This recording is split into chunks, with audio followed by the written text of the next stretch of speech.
오늘 시간에 겨자씨의 비유에 대해서 말씀을 나누기 원합니다. 화가 미켈란젤로에 대해서 여러분에게 여러 차례로 말씀을 드렸습니다.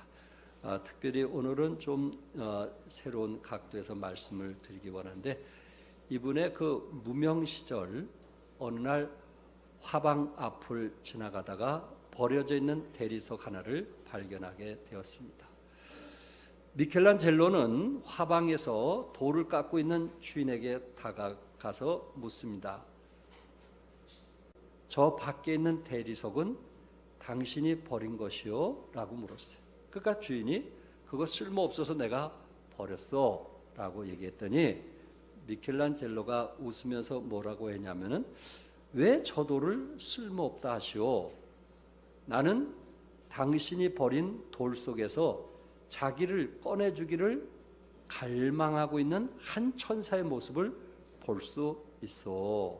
이렇게 답변을 한 거예요. 그러니까 하방 주인이 화가 나가지고 참 미친놈, 별짓 다 하네, 필요하면 너나 가져가라, 그렇게 말을 했습니다. 그래서 미켈란젤로가 그 돌을 가져다가 만든 것이 다이상이라는 조각입니다. 그는 그 작품, 첫 작품을 통해서 세상에 주목받게 되었던 것입니다. 여러분, 한 그 조각가가 보는 것과 이 평범한 사람이 보는 것과 다른 점을 아시겠죠? 예술가들은 이 보는 눈이 있어요.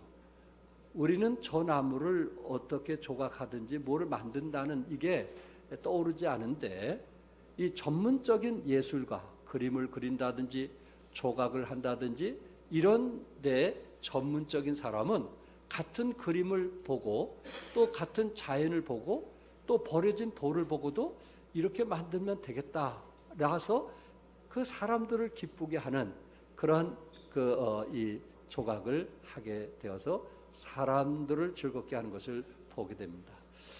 이처럼 여러분과 나는 미켈란젤로는 아니지만 저런 사람은 좀 이렇게 변화됐으면 좋겠다, 그러면 멋있을 건데, 저 사람 속에는 이런 게 좀 변화됐으면 좋겠다, 그럼 좀 아름다울 건데, 그런 생각을 아마 갖는 경우가 있을 것입니다.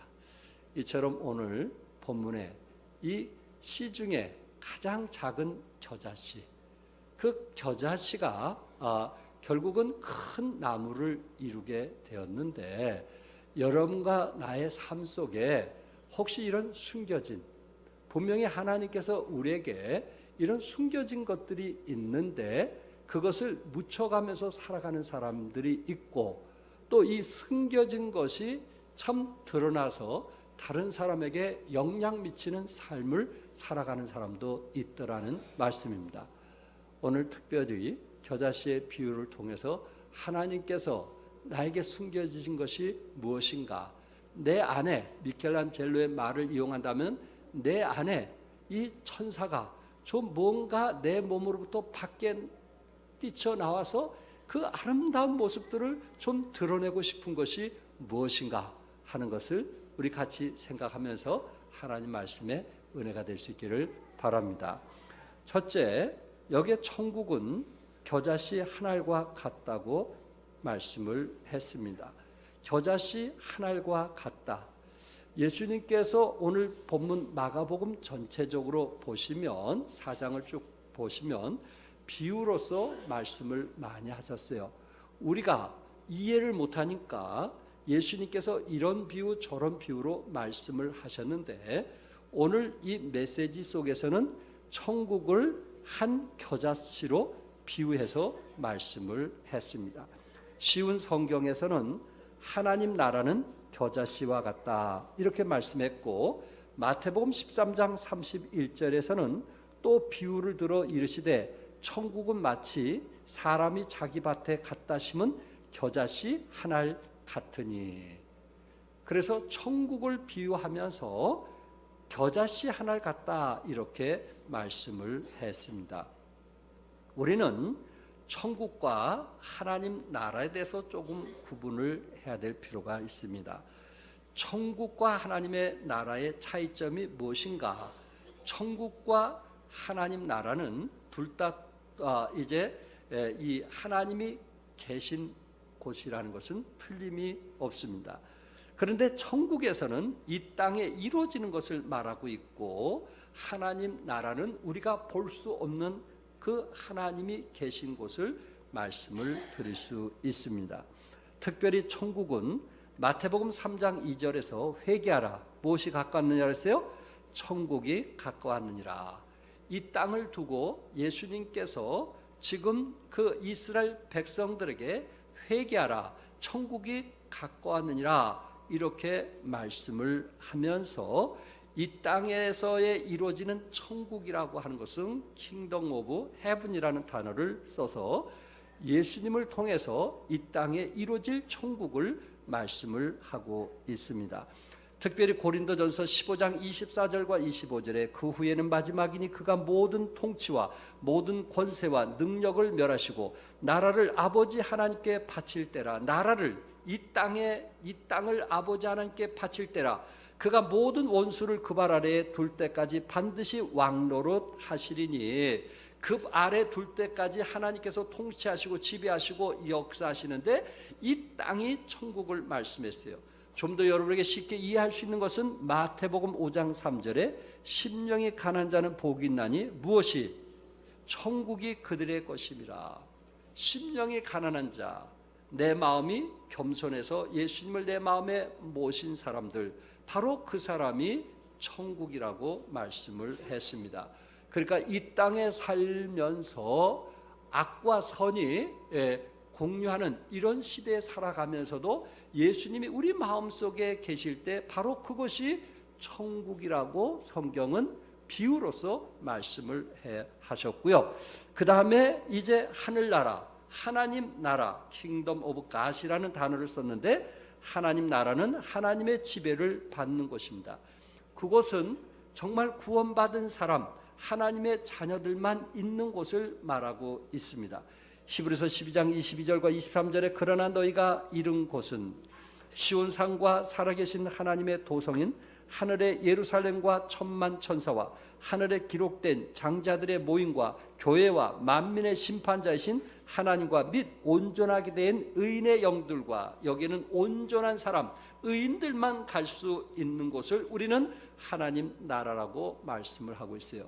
그래서 사복음서에서 나오는 천국은 이 땅을 두고 얘기하고 있고, 하나님 나라는 반드시 거듭나고 의인된 사람만 갈 수 있는 곳을 하나님 나라로 표현을 했습니다. 그런데 오늘 본문에서 그 천국을 표현을 할 때 이 땅의 천국을 표현을 하면서 뭘로 비유했어요?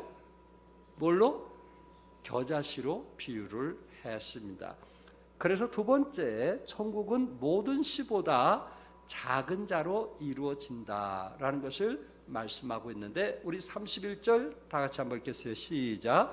겨자씨 한 알과 같으니 땅에 심길 때에는 땅 위의 모든 씨보다 작은 것이로되.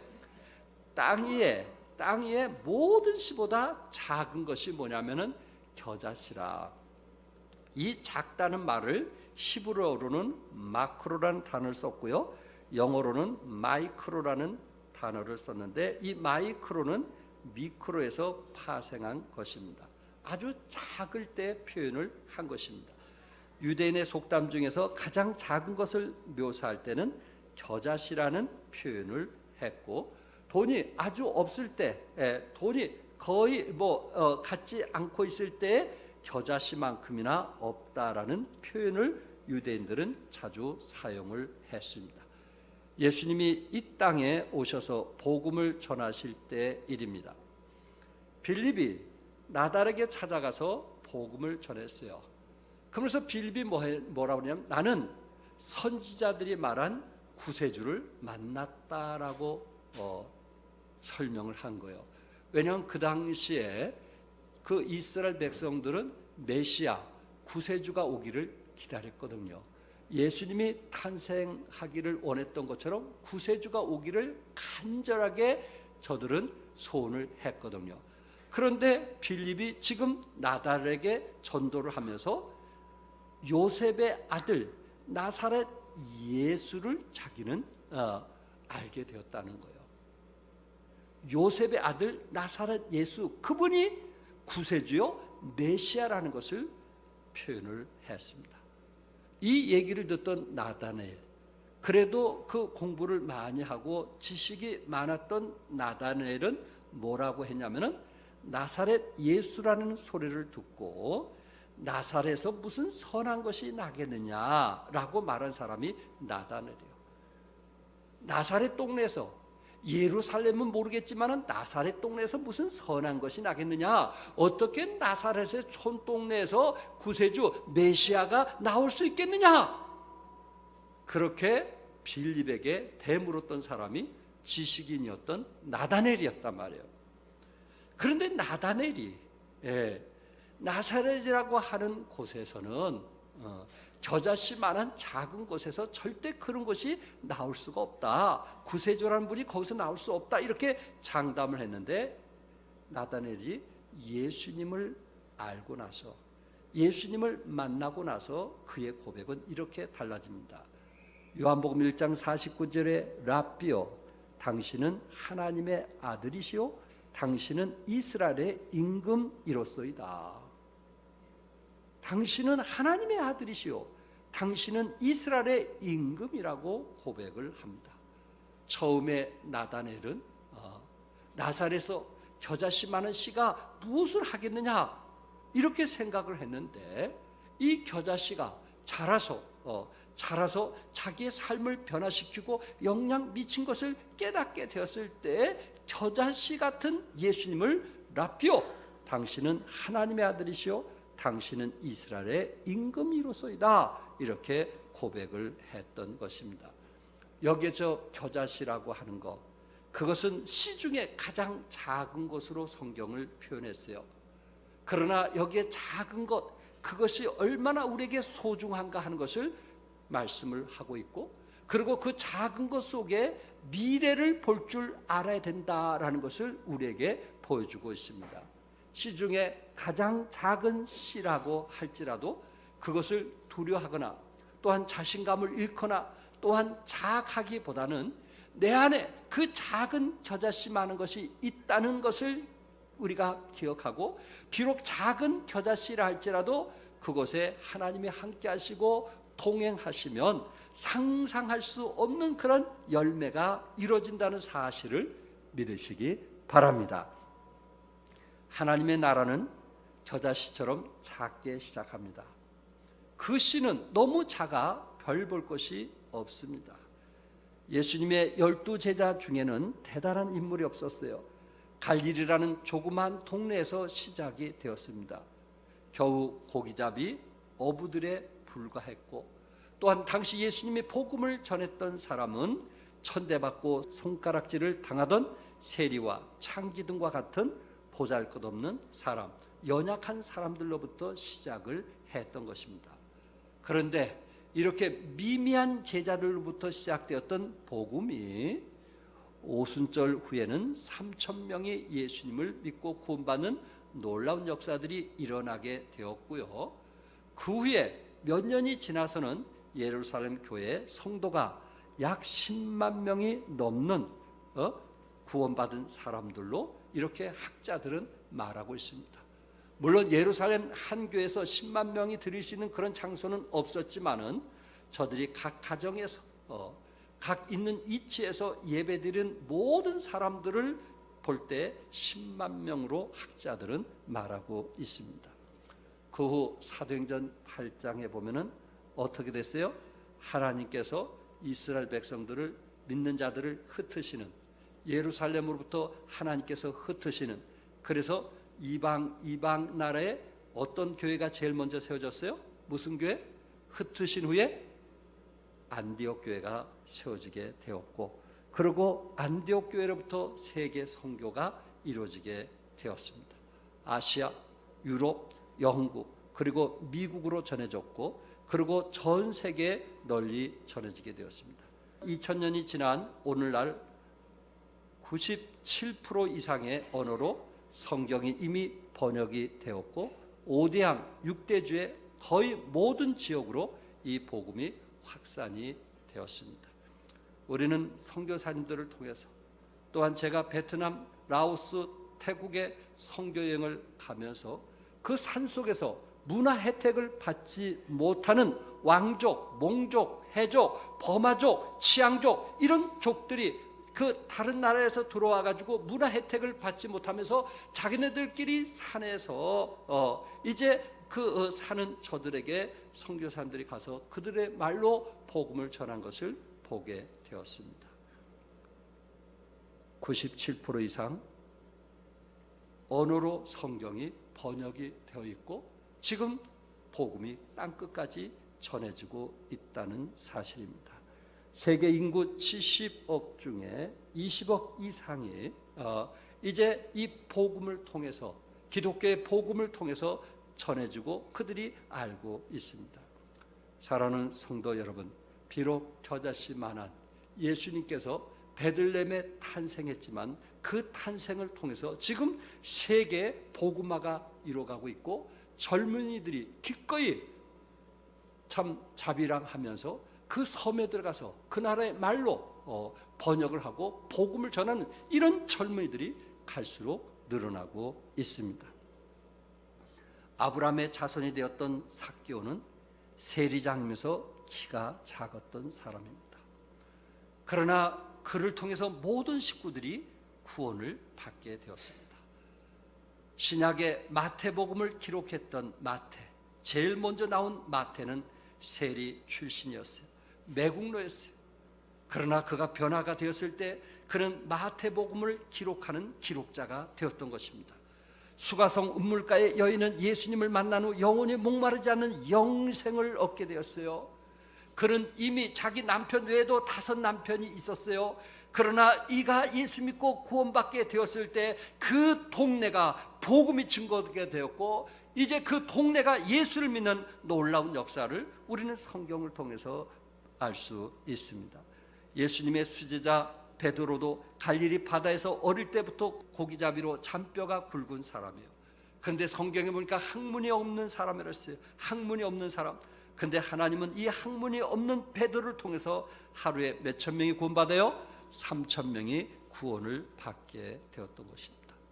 비록 겨자씨처럼 연약하게 보인다 할지라도 그것을 스스로 부끄러울 이유가 없는 것은 주님이 우리와 동행하시고 우리와 함께 하실 때에 오히려 그 연약한 겨자씨를 통해서 하나님께서 엄청난 열매를 맺게 하신다는 말씀입니다.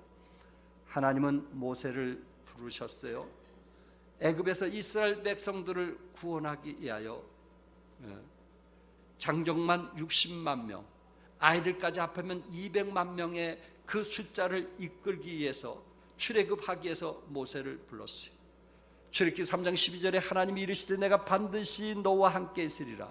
내가 그 백성을 애굽에서 인도하여 낸 후에 너희가 이 산에서 하나님을 섬기리니 이것이 내가 너를 보낸 증거니라. 이 산에서 하나님을 섬기리라. 이스라엘 백성들을 애굽에서 끌어내어 이 산에서 하나님을 섬기리라. 그럴 때 작은 겨자씨만한 모세는 스스로 뭐라고 얘기했어요? 모세가 여호와께 이르되 아뢰되 오 주여 나는 본래 말을 잘하지 못하는 자니다. 주께서 주의 종에게 명령하신 후에도 역시 그러하니 나는 입이 뻣뻣하고 혀가 둔한 자이다. 입이 뻣뻣하고 혀가 둔한 시중에 가장 작은 겨자씨, 하나님께서 시중에 가장 작은 겨자씨를 쓰셔서 이스라엘 백성들을 구원하시고 또한 홍해바다를 건너게 하신 하나님의 놀라운 섭리를 보게 됩니다. 하나님은 기드온을 부르셨어요.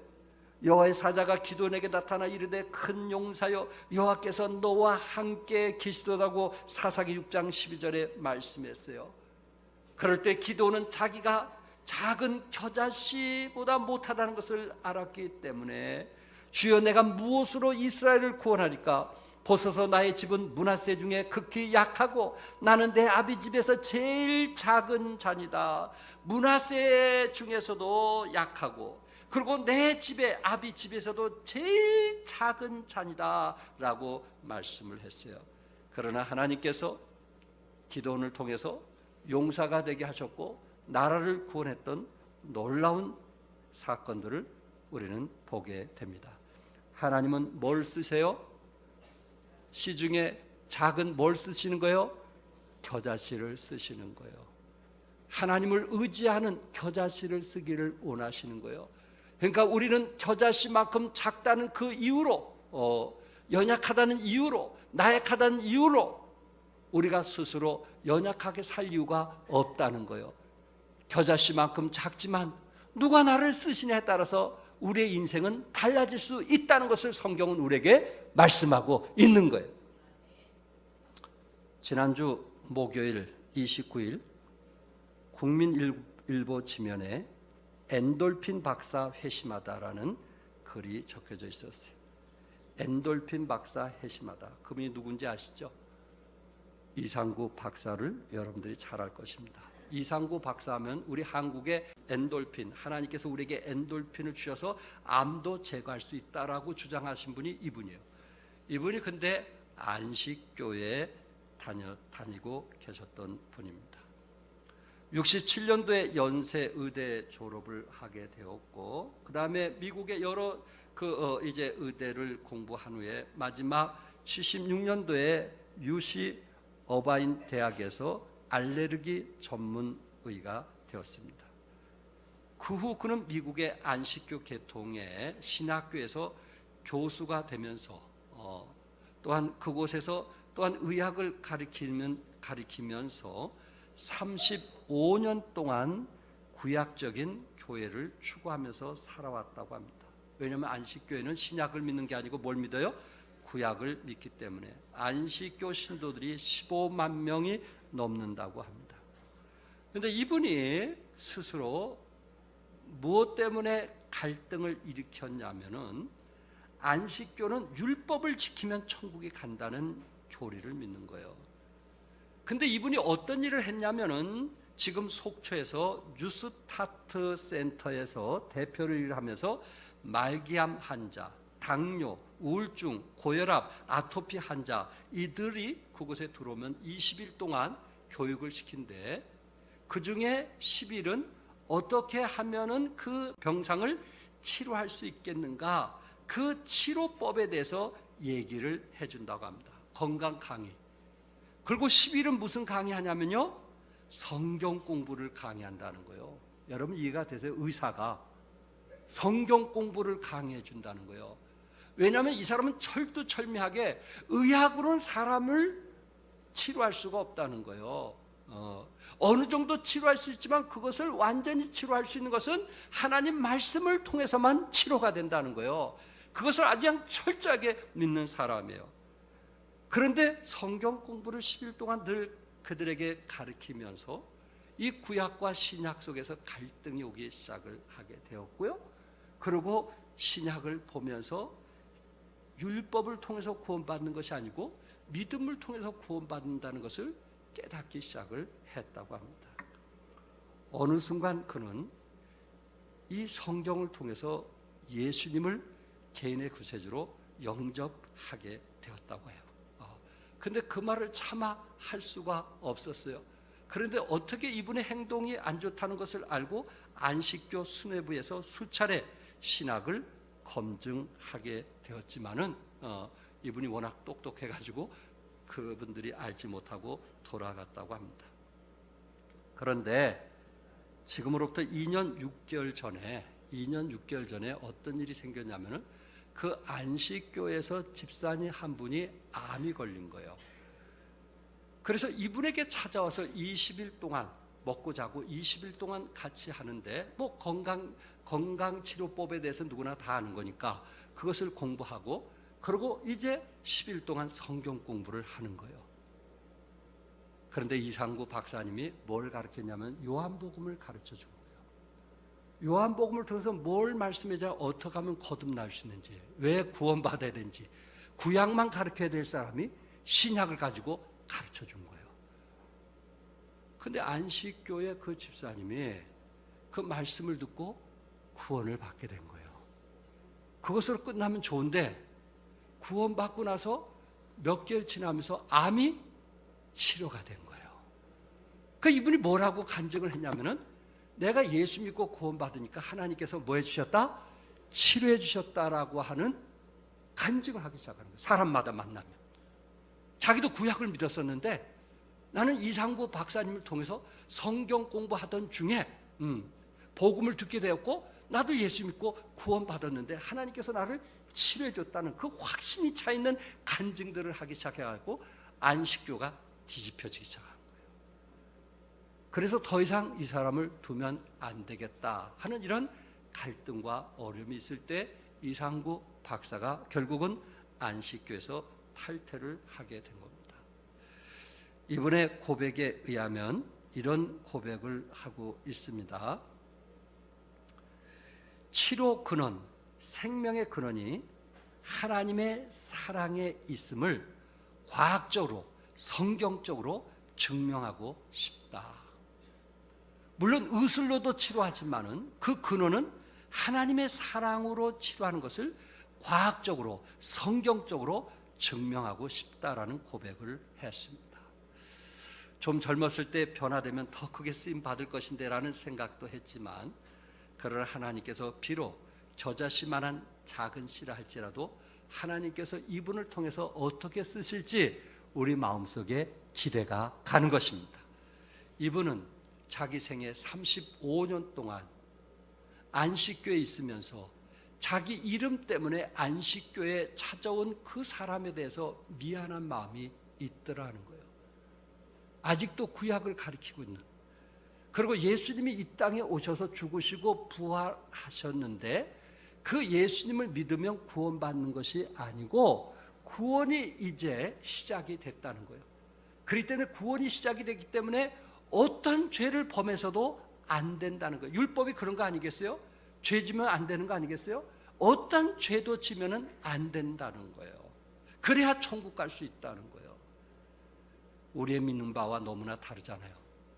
그런데 그것을 자기가 35년 동안 믿고 있었다는 게 너무 마음이 아팠다는 거예요.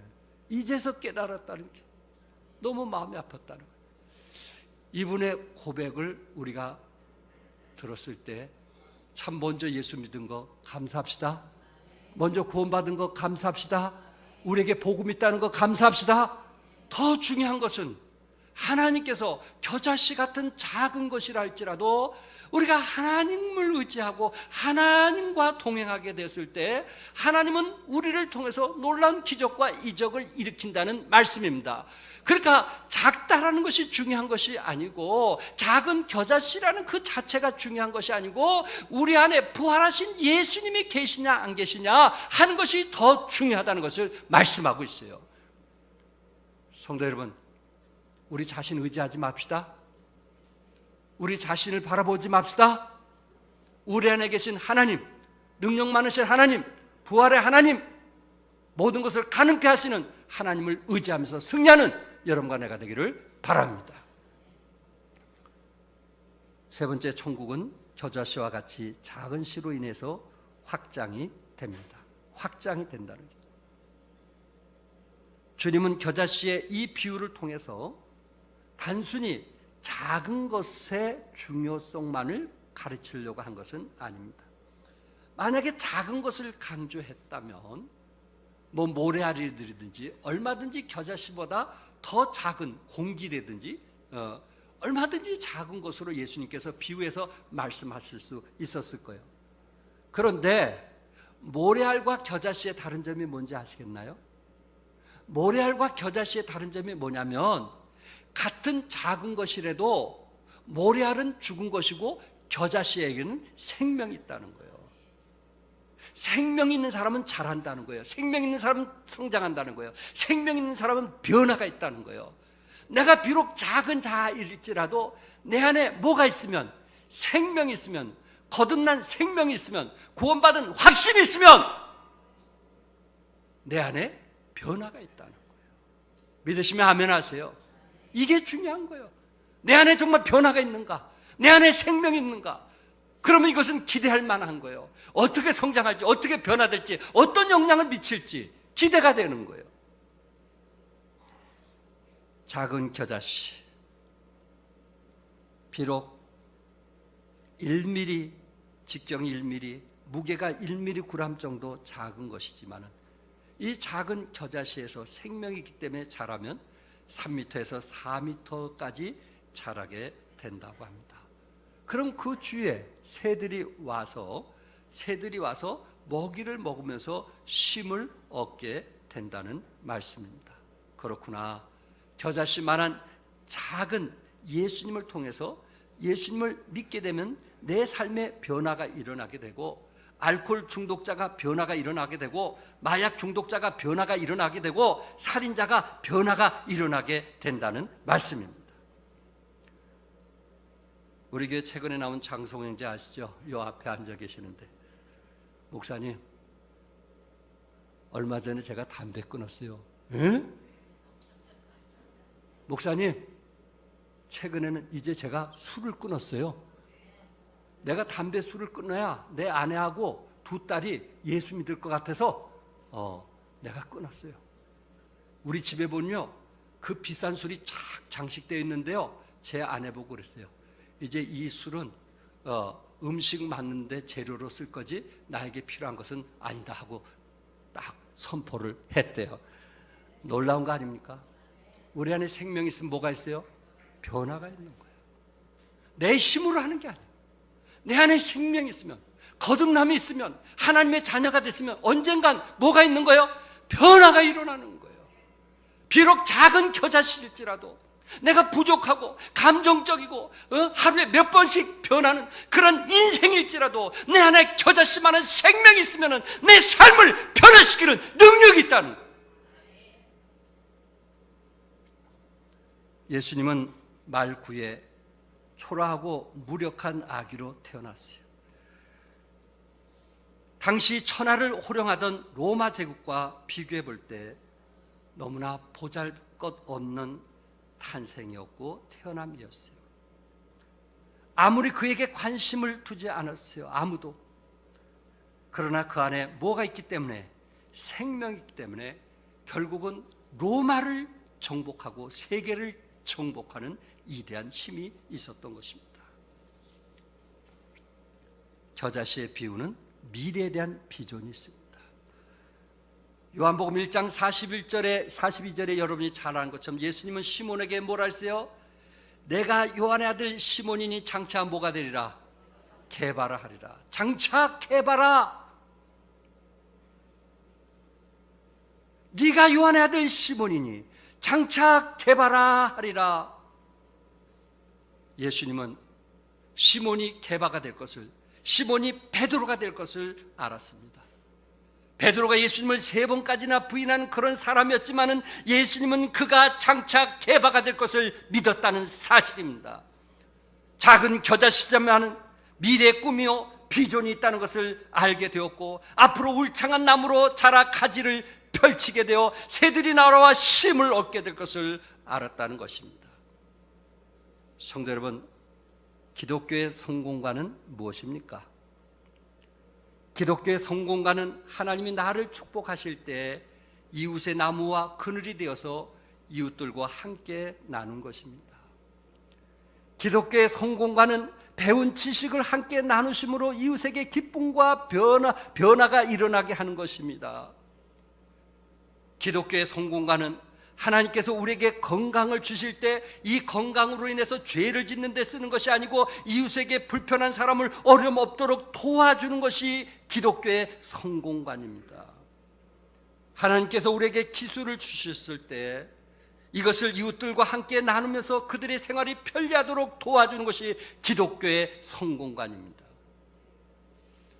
세속의 성공관은요, 배워서 남주냐입니다.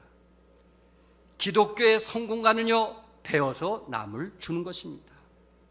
세속적인 성공관은 벌어서 남주냐, 기독교 성공관은 벌어서 남을 주는 것입니다. 이웃과 함께 나누는 거예요. 비전이 있을 때 3가지가 달라지는데, 첫째, 태도가 달라진다고 합니다. 비관적이보다는 낙관적이 되며 부정적이보다는 긍정적이 된다고 합니다. 부정적이던 사람이 긍정적이 되는 거예요. 뭐가 있을 때? 비전이 있을 때, 소망이 있을 때, 하나님께서 비록 나 같은 겨자씨라 할지라도 하나님이 큰 나무를 이루어서 새들을 이곳에 쉬게 할 것이라고 하는 그 비전을 가진, 꿈을 가진 그런 사람들에게는 태도가 달라진다는 거예요. 아직도 부정적인 사람이라면 그 사람은 그 삶 속에 비전이 없는 거예요. 꿈이 없는 거예요. 세상에 소망은 있을지라도 하늘의 소망은 없는 거예요. 비전이 있으면은 두 번째, 하나님의 능력을 믿는 강한 믿음을 갖게 된다는 것입니다. 하나님을 믿는 강한 믿음, 하나님이 나를 대신해서 싸워주실 것이다, 하나님이 나를 도와주실 것이라는 이런 강한 믿음을 갖게 된다는 것입니다. 그 믿음이 자신감을 갖게 하므로 냉소주의, 의심, 시험 속에서 다시 회복하고 일어나게 된다는 것입니다. 세 번째로, 비전이 있을 때 역량이 커져서 불가능을 기회로 삼게 된다는 거예요. 불가능을 기회로 삼게 되는 사람은 어떤 사람이에요? 비전이 있는 사람, 꿈이 있는 사람이에요. 이런 사람은 포기하지 않는다고 합니다.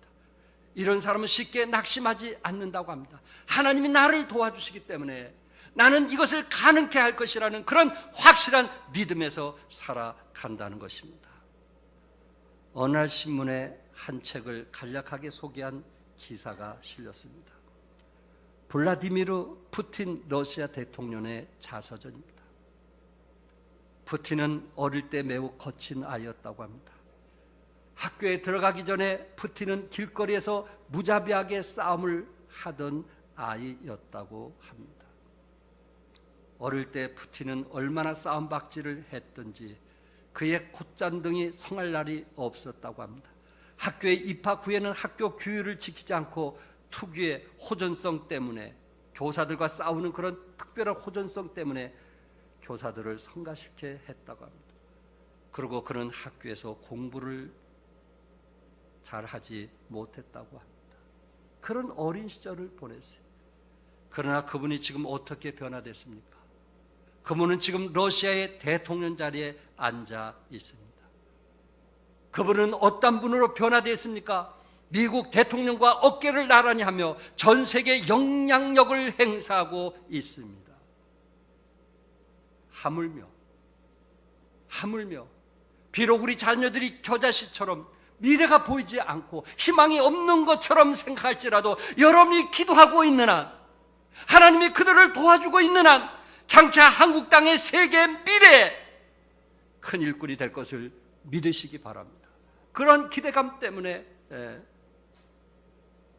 우리의 마음이 벅차고 좀 기쁨이 넘치는 좀 그런 삶을 살아갈 수 있기를 바랍니다. 비록 겨자씨라 할지라도 그에게 뭐가 있으니까? 생명이 있으니까. 그에게 생명이 있으니까 앞으로 3m, 4m의 나무로 자라서 참새들을 쉬게 하고 지나가는 나그네를 쉬게 하듯이 우리 자녀들을 통해서 모든 사람에게 쉼을 허락할 것이고 기쁨을 줄 것이며 행복을 줄 것이라는 그 기대감, 그것이 오늘 우리에게 말씀하고 있는 작은 겨자씨의 비유가 아닐까요? 천국이 아닐까요? 작은 겨자씨인 거 믿으세요? 하나님이 함께 하시는 거 믿으세요?